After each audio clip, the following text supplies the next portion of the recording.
Le Suntra, vidéo 18. Oblique 96. Cybèle 10. Après bien des péripéties, ils arrivèrent dans le monde humide. Ils s'arrêtèrent quelques jours au sud d'une région de Thaïlande, aujourd'hui appelée Isan.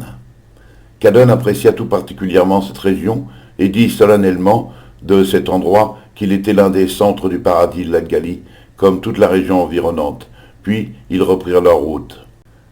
Après un très long chemin, qui leur prit plusieurs mois, ils s'installèrent près d'une rivière dans une région que nous pouvons situer dans l'actuelle Chine, dans les environs de Guyane.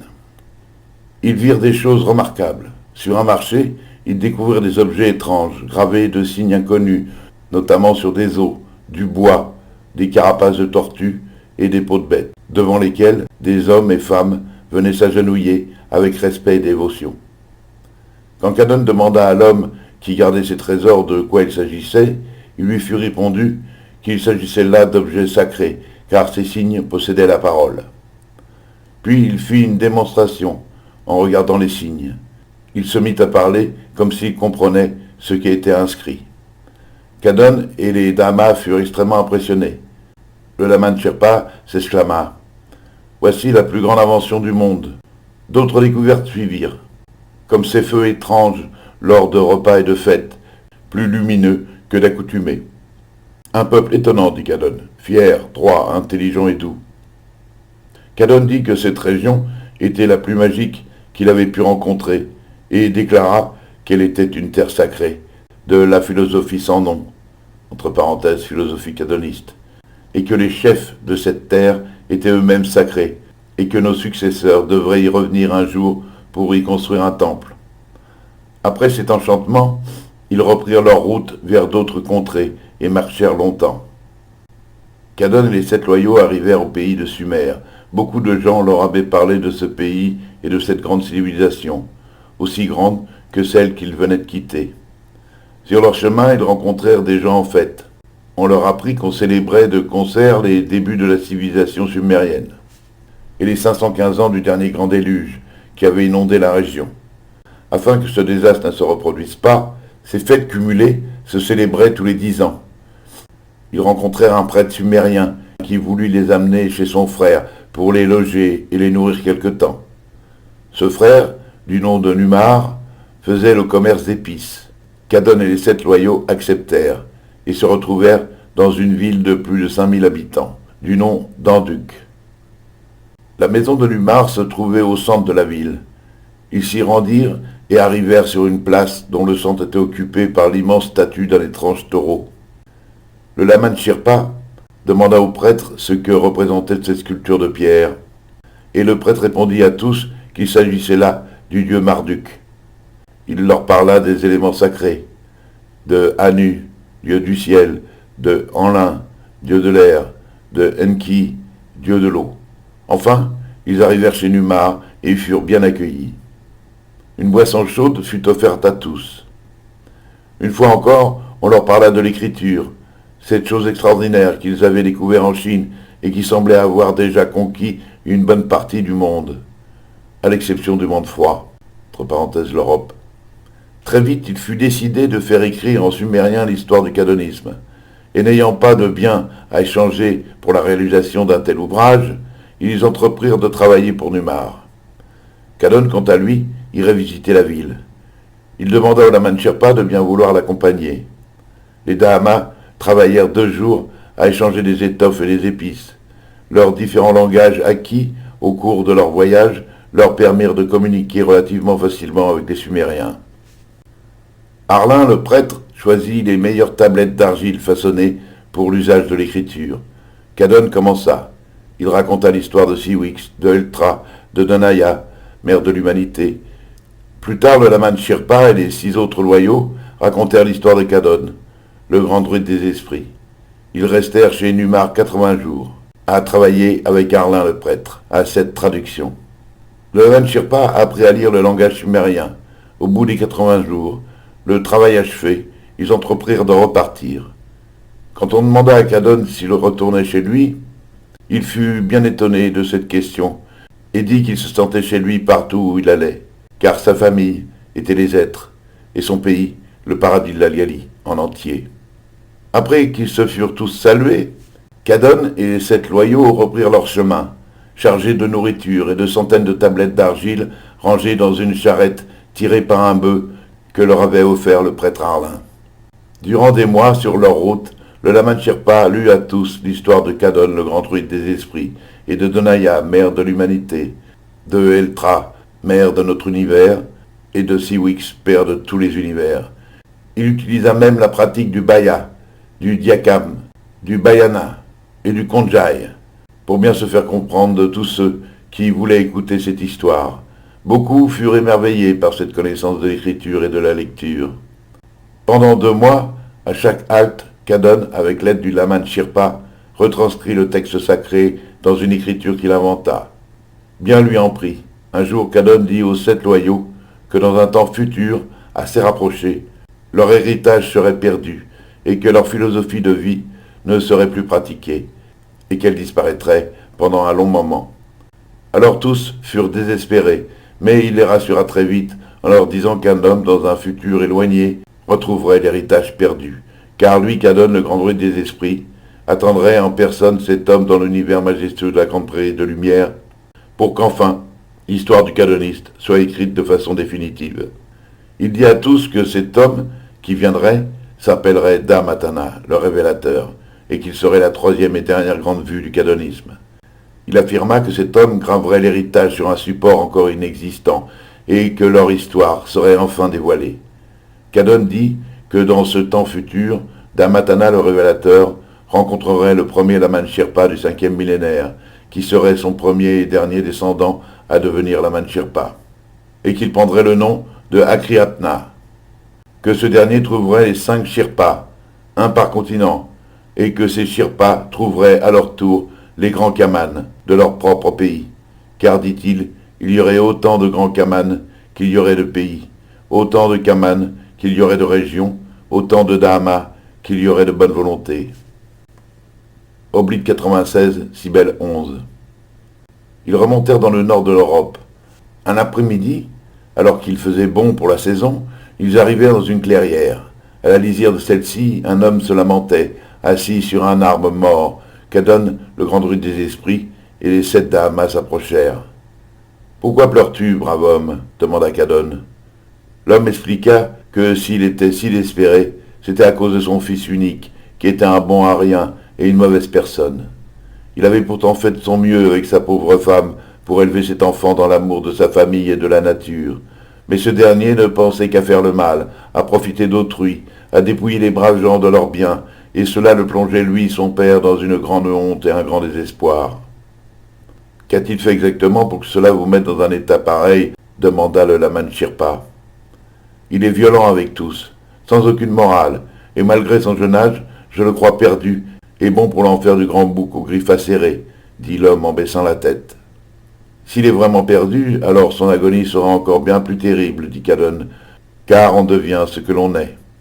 Alors il intégrera l'univers du ciel noir, en tant qu'esprit défunt terrifié Cop, et la dame noire donnera son esprit noir au grand serpent de glace et de silence qui piquera. Elle donnera son esprit noir à la grande chienne de brume et de douleur qui broiera et le tuera. Puis elle donnera son esprit noir à la grande femelle sanglier des ombres de la nuit qui dévorera et digérera cet esprit défunt terrifié Cop.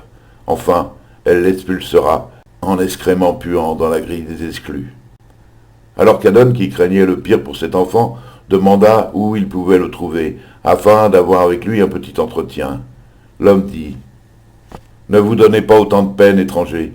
Cela ne servirait à rien, mon fils est totalement perdu. Il est mauvais, il est pourtant de ma chair, il est mon fils. »« Je ne comprends pas, » dit Cadon. « Son corps est issu de ta chair, car il est ton fils, mais son esprit renaissant n'est pas de ta chair, car son esprit est mêlé perpétuellement. Son esprit n'est pas plus ni moins ton fils que l'homme des brumes, ou que le papillon vivant de l'autre côté de la terre. » Alors Cadon raconta à l'homme une histoire. Il y a quelques années de cela, des braves gens vivaient dans un petit dams, paisible, de Goman. Alors que la plupart des habitants étaient déjà à leur occupation matinale, ils assistèrent à un étrange spectacle. Tous remarquèrent un jeune homme qui descendait la colline en poussant des cris, à l'aide d'un gros bâton. le jeune homme s'activait autour de lui, de telle sorte qu'on eût cru qu'il battait un esprit. Personne ne savait qui il était, ni de quelle région il pouvait bien venir, mais tous le regardaient s'approcher, non sans une certaine appréhension. Quand il fut arrivé au milieu du Dams, il dit à tous s'appeler Gan le Terrible. Et toujours à l'aide de son bâton, il se mit à rosser chacun des hommes avec une grande sauvagerie.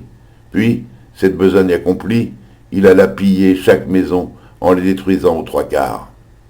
Il vola l'alcool d'Asie que chacun avait en réserve dans des boules de terre cuite et se mit à les boire.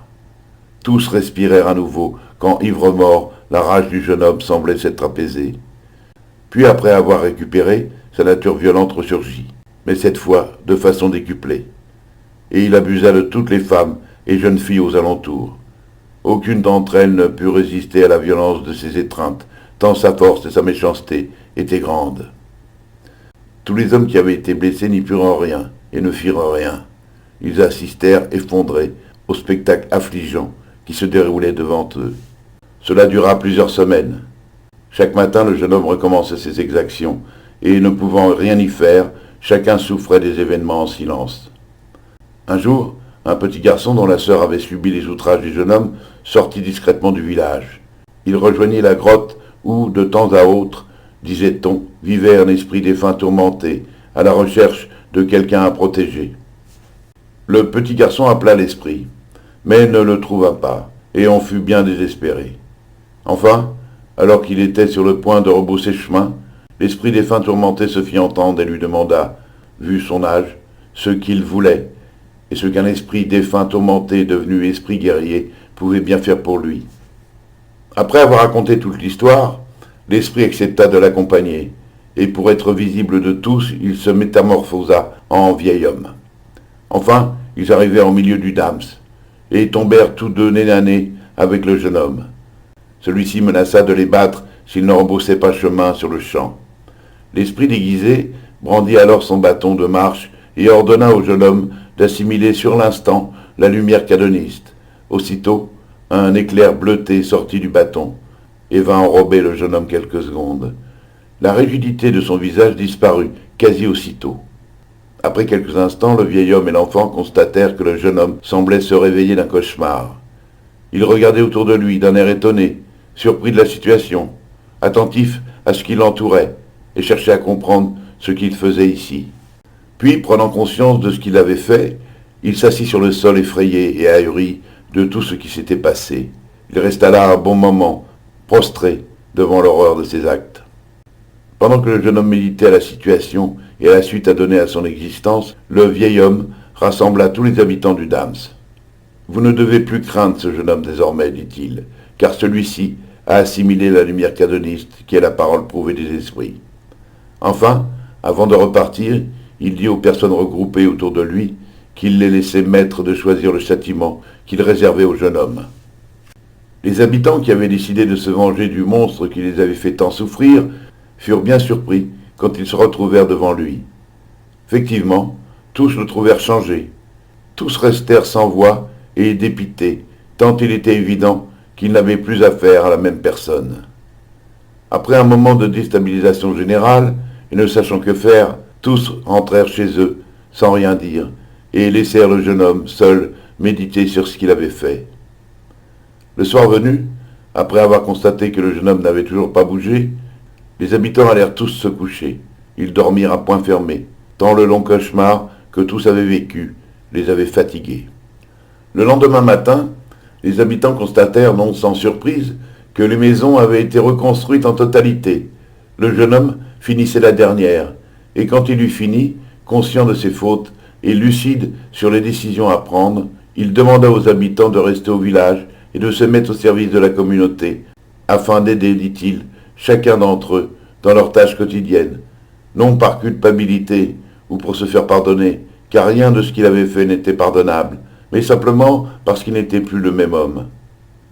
Après une hésitation, les villageois acceptèrent, et ils n'eurent pas à le regretter. Le jeune homme s'enrichit de savoir auprès des anciens du Dams, prit conscience de l'importance de l'immortalité de son esprit. Il se voua à l'éducation des enfants, à la créativité, et découvrit par lucidité ce que le vieil homme lui avait insufflé, à savoir la connaissance de la lumière cadoniste. Enfin, après quelques années, le jeune homme devenu exemplaire, et après avoir apporté joie et bonheur à chacun, partit s'isoler dans une petite cabane, à bonne distance de là, pour y pratiquer l'arcane personnel. Puis il revint chaque mois pour pratiquer au centre du Dams l'acte de servitude. Plus tard, l'esprit défunt tourmenté de la grotte devint l'esprit guerrier du petit garçon qui était venu le chercher quelques années auparavant et qui, depuis, était devenu adulte. Tous deux protégèrent le Dams tout entier. Toutes les femmes et jeunes femmes du Dams, qui avaient tant souffert, parce qu'elles avaient été dignes et justes, furent élevées au rang de demi-déesses. Tous vécurent en paix et dans la joie. À ces mots, le visage de l'homme s'illumina. Il dit à Cadon où l'on pouvait trouver son fils, et tous partirent lui rendre visite. Quand ils furent tous réunis, Cadon dit « Pour simplifier, je dirais que nous avons 2 mois en nous, un mois lucide et un mois obscur. Il nous faudra choisir le bon tout au long de notre existence, dans le paradis de l'Algali, au risque de tomber dans les abîmes de l'univers du ciel noir, ou dans la grille des exclus.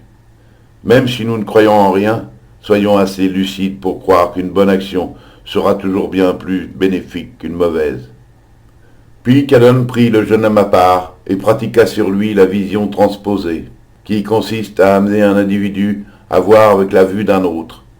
Cadon, le grand druide des esprits, transposa la vue du jeune homme dans celle de Gaman le Terrible et dans celle de ses victimes. Il demanda au jeune homme de fermer les yeux et de vivre par l'imagination tout ce qu'il lui dirait. Le jeune homme se mit dans la peau de Gaman le Terrible et revécut ce que ce dernier avait fait. Puis, le jeune homme se mit dans la peau des victimes de Gaman le Terrible. Cela dura une bonne partie de la nuit. Le lendemain matin, le fils était devenu méconnaissable, et il partit aussitôt sur les chemins afin de réaliser son acte de ghosté.